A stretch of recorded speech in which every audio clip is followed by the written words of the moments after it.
여러분, 배가 이렇게 슬슬 아파올 때, 어? 이거 체했나? 아니면 장염인가? 하고 그냥 넘기실 때 많죠. 네, 흔한 일이죠. 근데 이게 혹시 맹장염은 아닐까? 덜컥 겁이 날 때도 있단 말이에요. 실제로 그 맹장염, 정확히는 충수돌기염이라고 하셨죠? 네, 맞습니다. 충수돌기염. 그 충수돌기염 환자 상당수가 처음에는 그냥 뭐 장염이겠거니 하고 오인하는 경우가 많다고 들었어요. 네, 그럴 수 있습니다. 초기 증상이 상당히 비슷하거든요. 그래서 오늘은 저희가 제공해 주신 여러 자료들, 뭐 매경헬스나 메디컬 업저버 같은 기사들, 또 대한 영상의 학회지 논문 같은 걸 보면서 이 복통의 진짜 원인을 좀 명확하게 파헤쳐 보려고 합니다. 좋습니다. 그러니까 장염이랑 충수돌기염, 이 둘의 핵심 증상 차이가 뭔지, 또 병원 가면 어떤 검사를 하는지, 특히 그 영상 검사들 있잖아요. 초음파, CT, MRI, 얘네들이 어떤 역할을 하는지 좀 깊이 알아보겠습니다. 네. 흔히들 맹장염 하시는데 의학적으로는 맹장 끝에 달린 그 작은 충수돌기에 염증이 생기는 거라 충수돌기염이 정확한 표현입니다. 아하, 충수돌기염. 근데 이게 처음엔 참 증상이 비슷해서 문제예요. 충수돌기염은 초기에 약간 명치 쪽이나 배꼽 주변 이쪽이 좀 모호하게 아프다가요. 시간이 좀 지나면서 염증이 진행되면 특징적으로 오른쪽 아랫배, 거기로 통증이 딱 옮겨가는 패턴을 보여요. 아, 통증 위치가 변하는군요. 오른쪽 아래로. 네. 반면에 장염은 보통 복통이랑 같이 뭐 메스껍거나 토하거나 설사하거나 이런 소화기 증상이 같이 오는 경우가 많고요. 그렇군요. 충수돌기염은 그 원인이 대개 충수돌기 내부가 뭐 변찌꺼기 같은 거나 아니면 림프 조직이 좀 과하게 부어서 막히면서 시작되는 경우가 많습니다. 아, 그 통증 위치가 변하는 게 진짜 중요한 단서네요. 그래도 처음엔 정말 헷갈릴 것 같아요. 그럼 병원에 가면 일단 의사 선생님이 뭘 보시나요? 배도 눌러보고 피 검사 같은 것도 하겠죠? 네, 당연히 의사의 진찰이 첫 단계죠. 특히 그 오른쪽 아랫배, 특정 지점을 눌렀다가 팍 뗄 때 통증이 확 심해지는지 이걸 반발통이라고 하는데 이거 확인하는 게 아주 중요하고요. 반발통이요? 네. 그리고 피검사로 백혈구 수치 같은 거, 염증 수치가 올랐는지 이것도 보죠.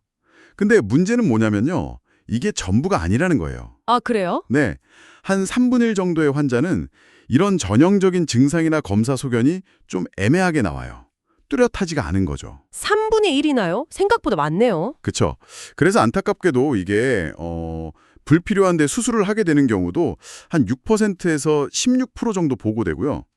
반대로 수술이 꼭 필요한데 늦어지는 경우 또 15%에서 25%나 된다고 해요. 와, 진단이 늦어지면 위험할 텐데요? 맞습니다.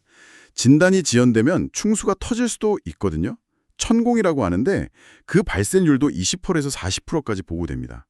그러니까 초기 진찰만으로는 꽤 많은 환자에서 오진이나 진단 지연 위험이 있다는 거죠.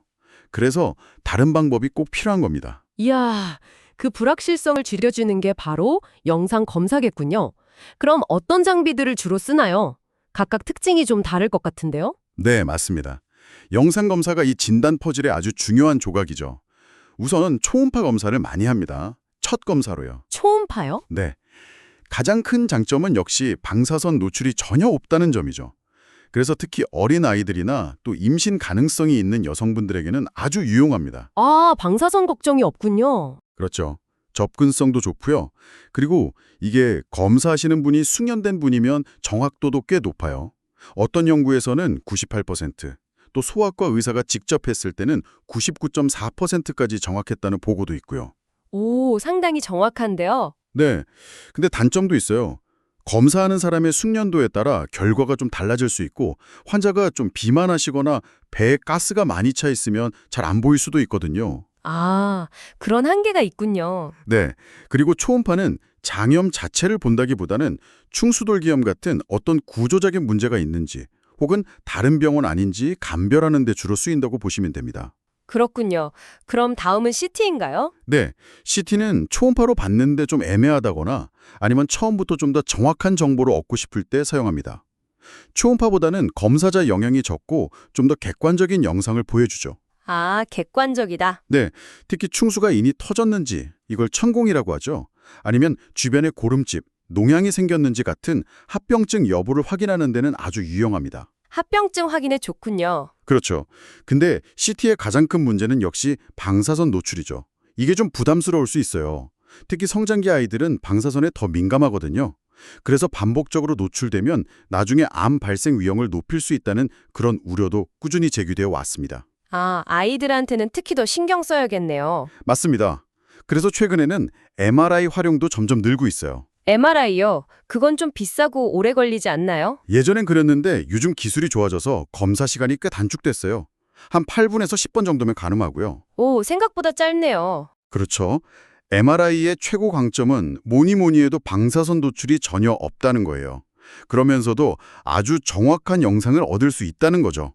방사선 없이 정확하다. 네, 실제로 한 연구를 보니까 초영제라는 약물을 쓰지 않고 찍은 MRI가 충수염을 놓치지 않는 능력, 즉 민감도가 92%대 68%로 훨씬 높았고요. 정확히 진단하는 능력, 정확도도 90%대 72.5%로 통계적으로 의미 있게 우수했어요. 와, 차이가 꽤 크네요. 네, 쉽게 말해서 초음파로 좀 애매했던 상황에서 MRI가 훨씬 더 확실하게 이거 충수염 맞다, 아니다를 가려줄 가능성이 높다는 거죠.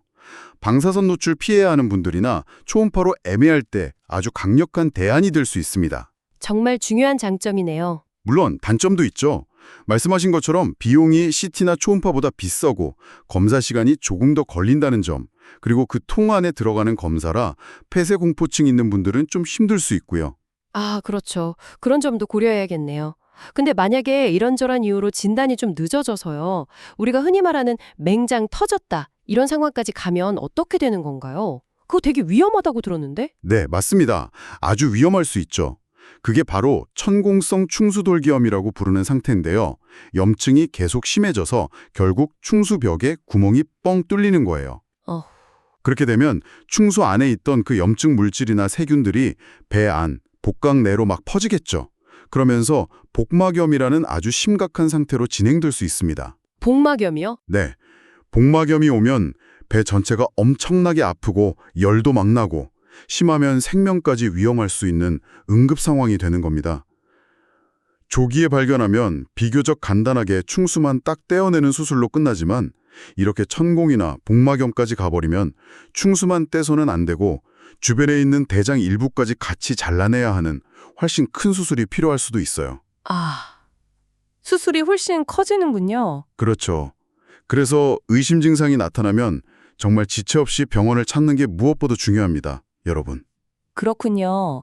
정리를 좀 해보면 처음에는 배 아픈 게 뭐 장염이랑 비슷하게 느껴질 수 있지만 통증이 점점 그 오른쪽 아랫배 쪽으로 옮겨가는 그런 특징적인 양상을 보인다. 이러면 단순 장염보다는 충수돌기염 가능성을 꼭 생각하고 빨리 병원에 가봐야 한다는 거네요. 네, 정확합니다. 그게 핵심이에요. 진단은 환자분이 느끼는 증상, 의사의 진찰 소견, 피검사 결과, 그리고 오늘 자세히 얘기 나눈 영상검사 소견, 이걸 다 종합해서 판단하게 됩니다. 네. 영상검사는 보셨듯이 각각 장단점이 있어서요.